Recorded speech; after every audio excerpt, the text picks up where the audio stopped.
Olá, queridos alunos. Eu sou o professor Aldo Maurício, professor da disciplina de História, e nós estamos agora começando mais um ano letivo, e todas as vezes que nós iniciamos um ano letivo, independente da série, seja sexto ano, sétimo, oitavo, nono ano, eu tenho sempre o costume de fazer uma breve introdução ao estudo de História. E a nossa primeira aula de hoje é História e Tempo, introdução ao estudo de História. Muito bem, para nós começarmos esta aula, eu inicio ela perguntando para vocês: o que é História? É uma pergunta bastante comum quando se está dentro de sala de aula. O que vem a ser história? Será se quando eu conto uma piada isso é uma história? Será se quando eu conto uma história de carochinha também eu posso considerar isso uma história? Afinal de contas, qual é o conceito de história? O que significa história? Se eu passasse agora uma prova para vocês, o que vocês iriam definir com as suas próprias palavras o que vem a ser história? Eu quero que você pause esse vídeo e em seguida você fale para mim, para você mesmo, o que vem a ser história. Muito bem. Vamos agora entender o que significa essa palavra história. Nós temos aqui um esquema. Esse esquema aqui, ele vai nos ajudar, tá, a entender o que é de fato história, né? O que significa a palavra história no sentido de ciência. Bom, primeiro você tem que entender que história é a ciência que estuda. Ora, a história ela também faz parte do conhecimento científico. Então, se ela está dentro do conhecimento científico, isto significa dizer que a história é uma ciência. E como toda ciência, ela estuda alguma coisa, né? Então, o que a história estuda? Aí nós vamos ver aqui. A história é a ciência que estuda. Primeiro, nós vamos ver que ela estuda fatos, tá? Ela estuda fatos e também ela estuda os acontecimentos, tá? Fatos e acontecimentos. Então, todo fato, ele entra para a história. Os acontecimentos, eles entram para a história. Então, história é a ciência que estuda fatos e acontecimentos. Agora, de quem? Se eu fosse falar de fatos e acontecimentos dos animais, aí eu estaria falando em biologia. Mas a história, ela estuda fatos e acontecimentos da humanidade. Assim como todas as outras ciências, elas possuem o seu objeto de conhecimento, eu posso afirmar, sem medo de errar, que o principal objeto de conhecimento da história é, sem sombra de dúvidas, a própria humanidade. Então, a humanidade é o objeto de conhecimento da história. Então, história, tá, é a ciência que estuda fatos e acontecimentos da humanidade. Mas é só esses fatos e acontecimentos da humanidade? Não! Ela estuda os fatos e acontecimentos da humanidade dentro de um espaço, tá? E dentro de um tempo. Então, deixa eu repetir. História é a ciência que estuda fatos e acontecimentos da humanidade dentro de um espaço e dentro de um tempo, tá? Por exemplo, quando eu falo história do Brasil, descobrimento do Brasil, né? E proclamação da independência do Brasil. Ora, qual seria esse espaço? Esse espaço seria o próprio Brasil, né? A nossa nação, o Brasil. a nação brasileira, tá? E qual seria este tempo? Ora, o tempo, né, a proclamação da independência do Brasil aconteceu no ano de 1822. Então, o tempo seria o ano de 1822. E qual foi o fato? Qual foi o acontecimento? Ora, o fato foi a proclamação da independência do Brasil, né? Aquela famosa frase que se dizem que foi Dom Pedro I que falou: independência ou morte, independência ou morte. Isto foi um fato, tá? Foi provocado por quem? Pela humanidade. E este fato aconteceu dentro de um espaço chamado Brasil, dentro de um tempo que foi o ano de 1822. Então, aqui na parte de baixo, eu estou deixando o conceito do que é história. Então, vejamos, história, aqui como está dizendo, história é a ciência que estuda fatos e acontecimentos da humanidade dentro de um espaço e de um tempo. Muito bem, definido o conceito de história, nós vamos agora definir o que é tempo. E eu coloco aqui nessa apresentação que não é possível definir a palavra tempo. Por quê? Porque o tempo ele é relativo, né? Por exemplo, quando você manda alguém dar um tempo, significa que você está pedindo para essa pessoa deixar a tua vida em paz, que você não quer ter mais contato com ela. Mas se eu perguntar para vocês como está o tempo hoje, aí você vai olhar, poderá estar nublado, chuvoso ou ensolarado. Independente da forma, você vai me dizer o tempo meteorológico. Então, não há como eu definir a palavra tempo, né? Porque tempo se refere aos fenômenos da natureza, tempo se refere às horas do relógio, né? Tempo se refere aqui, ó, quando você manda alguém dar um tempo, né? Você está pedindo para esta pessoa sair fora da sua vida. Então, não dá para a gente definir a palavra tempo, tá? Muito bem, então nós vamos agora, né, como a história usa muito tempo para situar os fatos e acontecimentos da humanidade. Por exemplo, quando eu falo, voltando para a proclamação da independência do Brasil, a proclamação da independência do Brasil aconteceu em 1822. Então, qual foi o tempo, né? Aí nós vamos dizer que foi no século XIX, né? Este é o tempo, século XIX. Para isso é muito importante nós sabermos contar o tempo, né? E uma das formas, existem várias formas de contarmos o tempo. Por exemplo, uma das formas que os povos sempre utilizavam era a observação da natureza.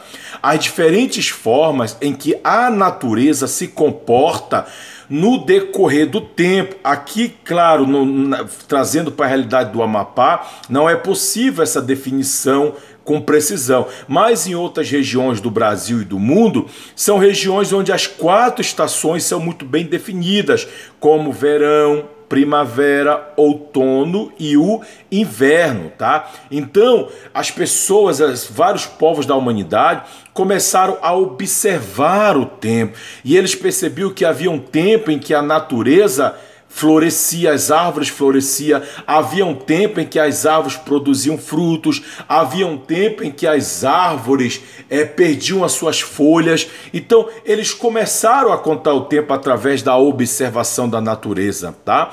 Uma outra forma também, né, era a ampulheta. Esse instrumento aqui foi considerado o primeiro cronômetro, né? Porque a ampulheta era uma forma mais rápida de se contar o tempo. Quando essa areia caía aqui até o final, significava que havia terminado um determinado tempo que foi dado para uma determinada ação. Uma outra forma também é o relógio do sol, que era uma forma bastante eficaz também de se contar o tempo, tá?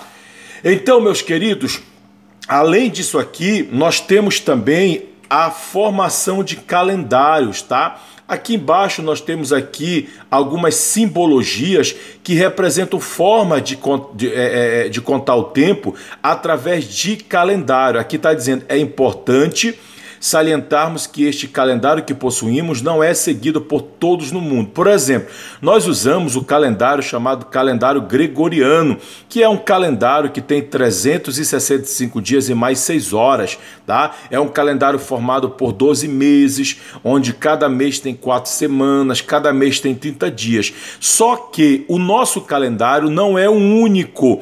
Existem vários outros calendários e nós vamos destacar aqui apenas 3. O calendário cristão, que é o que nós usamos, também chamado de calendário ocidental ou calendário gregoriano.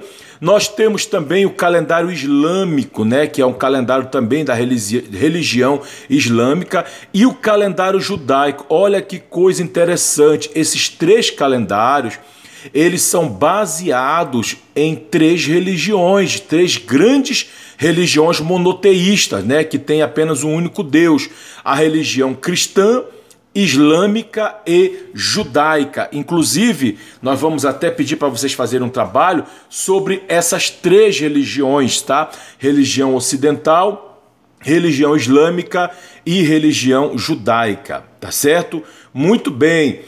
Exemplos de calendário, vamos ver cada um deles, né? Nós temos aqui, ó, o calendário do judaísmo. Isso aqui, a estrela de Davi, representa o símbolo do judaísmo. Nós temos o calendário do cristianismo, que é a cruz que representa o cristianismo. E nós temos o calendário islâmico, né, que é aqui a meia-lua, a lua minguante, e a estrela representa o islamismo. Então, esses 3 aqui são 3 grandes religiões. A primeira que surgiu foi o judaísmo, né? A segunda que surgiu foi o cristianismo. E a terceira que surgiu foi o islamismo, né? Cada uma delas teve um fundador. O judaísmo foi fundado por Moisés, tá? Eu até coloco aqui para vocês, Moisés. Tá? O cristianismo todo mundo sabe, né? Foi fundado por Jesus, tá certo? Foi fundado por Jesus. E o islamismo, né, foi fundado pelo profeta Maomé, tá? Profeta Maomé. Enfim, cada uma dessas religiões criou a sua própria forma de contar o seu tempo, tá? E quando nós falamos nesse processo, tá, de contagem do tempo, nós vamos perceber que cada uma delas vai ter um marco inicial onde começou a contar-se o tempo. No entanto, todas elas vai ter como referência principal o nascimento de Jesus, tá? Aqui, ó, nós temos o nascimento de Jesus, é a principal referência. É por isso que quando você lê algum livro de história, você vai ver isso aqui, ó. Você vai ver o AC, o Azinho, essa simbologia, o ponto e o cesão, tá? O que significa o Azinho e o cesão? Significa antes de Cristo, e o Dzinho, né? Não está muito bem definido por causa que estamos usando o mouse. O Dzinho e o cesão, né? Significa depois de Cristo. Então, sempre quando você lê um livro de história ou qualquer outro que seja, que faz referência ao tempo, vai aparecer esses símbolos, antes de Cristo e depois de Cristo, tá? Então, o marco que marca, o divisor de águas dessa contagem do tempo aqui é exatamente o nascimento de Cristo, tá? E aí nós vamos ver aqui, né? Vamos ver o calendário cristão e todos os outros calendários que nós estamos estudando aqui, tá certo? Muito bem, vamos lá. Gente, o calendário judaico, ele começa a sua contagem exatamente no ano 3760 depois de Cristo, tá? 3760 depois de Cristo, ou seja, olha aqui o ACzinho, olha, Azinho e Czinho, antes de Cristo, tá? E ele, até hoje, né, até o ano de 2020, ele tem 5.780 anos, olha só, gente, tá? Então, o calendário judaico, ele tem 5.780 anos. Isso significa que os judeus, eles não comemoram o Natal como nós comemoramos. Os judeus não comemoram o Ano Novo igual no mesmo período em que nós comemoramos, tá? E aqui o calendário cristão, que é o mais usado por nós, que é mais conhecido, qual é o marco inicial? O marco inicial é exatamente o nascimento de Cristo, né? Esse nascimento de Cristo não significa que ele tenha nascido no dia 25 de dezembro, tá?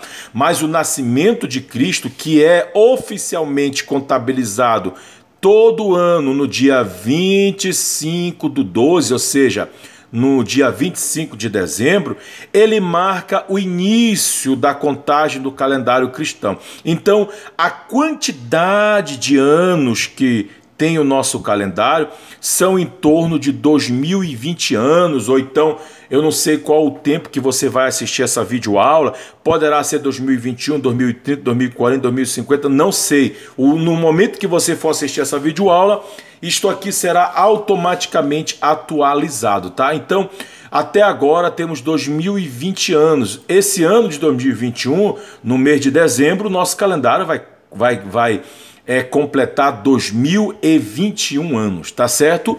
E também, continuando, nós temos aqui o calendário islâmico. O calendário islâmico só vai começar a sua contagem 620 anos depois de Cristo. Olha o DC aqui que eu mostrei para vocês, tá? DC depois de Cristo. Então, o calendário islâmico começa a partir do ano 622 depois de Cristo, né?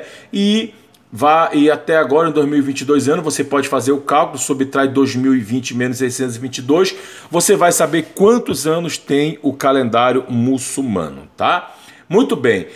Calendário cristão, né? Vamos ver como funciona o nosso calendário, que é a nossa realidade. Chamado de calendário solar, por que ele é chamado de calendário solar? É uma pergunta que eu faço para vocês, tá? Por que o calendário cristão é chamado de calendário solar? Porque sua contagem se baseia nos movimentos que a Terra faz em torno dela mesmo, em torno do Sol. Gente, a Terra faz dois movimentos. Um movimento é chamado de rotação e o outro movimento é chamado de translação. Aqui nessa imagem você vai perceber o movimento de rotação. E o que seria a rotação? É o giro que o planeta Terra faz em torno dela mesma, tá? E esse giro que o planeta faz vai durar 24 horas, mais ou menos 24 horas, que é equivalente a um dia. Então, cada vez que o planeta Terra completa uma volta em torno dela mesma, passa-se um dia. Mas tem um outro movimento chamado de translação, tá? E esse movimento de translação, como está mostrando aqui no slide, ele dura 365 dias e mais 6 horas, tá? A cada 4 anos, nós vamos ter o famoso ano bissexto. É quando o mês de fevereiro, ao invés de ter 28 dias, ele vai ter 29 dias, é o chamado ano bissexto. Mas normalmente o ano ele tem 365 dias. O que isto significa? Que o planeta Terra ele leva em torno de 365 dias para dar uma volta em torno do Sol. Ou seja, ele gira 365 vezes para que ele possa dar uma volta em torno do Sol. Muito bem. E para nós finalizarmos esta aula, né, nós vamos ver aqui a contagem do tempo. É muito importante nós contarmos o tempo, tá? Por quê? Porque é através disso que nós vamos saber a quantidade de dias, de anos. E aqui nós temos a contagem do tempo. Vamos lá. Um dia, ele é tido como 24 horas. Uma semana terá 7 dias. Um mês terão 30 dias. Ah, mas o mês de fevereiro tem 28 dias. Não. Oficialmente, um mês ele tem 30 dias, tá? Um ano tem 365 dias e mais 6 horas. Uma década tem 10 anos. Um século tem 100 anos. E um milênio vai ter 1000 anos. Por que eu estou te falando isso? Porque nós vamos trabalhar muito essa questão de década de 30, século 10, século 20. Então é muito importante vocês terem esse tipo de conhecimento, né? Olha aqui, uma informação de extrema importância aqui para vocês, tá? Aqui, por exemplo, quando nós falamos em contar os séculos, tá? Os séculos, eles são contados, tá? E eles são representados aqui, ó, em algarismos romanos. Por exemplo, século 21, ele é representado por essa numeração aqui, que são os algarismos romanos, que são representados por letras, X, o I, o L, tá? O V, são letras que representam os algarismos romanos, tá bom? Muito bem. E para nós finalizarmos a nossa aula, né, é importante nós verificarmos que os historiadores usaram um método para se poder, de forma bastante didática, contar-se a história dos fatos. Por exemplo, quando alguém faz um bolo, ninguém vai comer um bolo de uma vez. Você vai pegar esse bolo e vai cortá-lo em fatias para que assim possa se comê-lo. A história é mais ou menos dessa forma. Como a história é muito grande e a história é uma ciência que nunca para de ser contada, o tempo todo ela está aumentando, então os historiadores utilizaram uma divisão didática para melhor se entender a história. E aqui nós temos, né, o primeiro período da história é chamado de pré-história. Tá aqui, ó. Eu vou até colocar aqui, este é o primeiro período. O segundo período é chamado de Idade Antiga, tá? O terceiro período é chamado de Idade Média. O quarto período aqui, ó, é chamado de Idade Moderna, e nós estamos no quinto período da história, chamado de Idade Contemporânea. Vocês vão perceber que cada um deles tem um fato histórico que marca o seu início, tá? E o seu fim. Por exemplo, a pré-história foi através da invenção, o fim dela é através da invenção da escrita. Eu vou mostrar um próximo slide aqui, que mostra de maneira bem mais didática. Aqui nós temos, por exemplo, a pré-história, né? A pré-história, que é o primeiro período, ela vai iniciar com o surgimento da humanidade, tá? E ela vai terminar no ano 4000 a.C. Qual foi o fato histórico? A invenção da escrita, tá? Acaba a pré-história, começa então a Idade Antiga, que vai do ano 4000 até o ano 476. Olha aqui, ó, DC 476 depois de Cristo. E qual foi o fato? A queda do Império Romano do Ocidente, tá? Em seguida nós vamos ter a Idade Média. A Idade Média começa no ano 476 depois de Cristo e vai até 1453 com a queda de Constantinopla, tá? Acaba a Idade Média, começa a Idade Moderna, que começa no ano de 1453 e vai até o ano de 1789 com a Revolução Francesa. E a partir da Revolução Francesa, né, começa aí o início da Idade Contemporânea. Se você me perguntar, professor, em qual período dessa divisão da história nós estamos, eu posso te dizer que nós estamos no período da Idade Contemporânea, né? E aqui, ó, paralelo a isso aqui, nós vamos ter a história do Brasil, tá? Claro que a história do Brasil começou a ser registrada a partir do ano de 1500. Por que a partir do ano de 1500?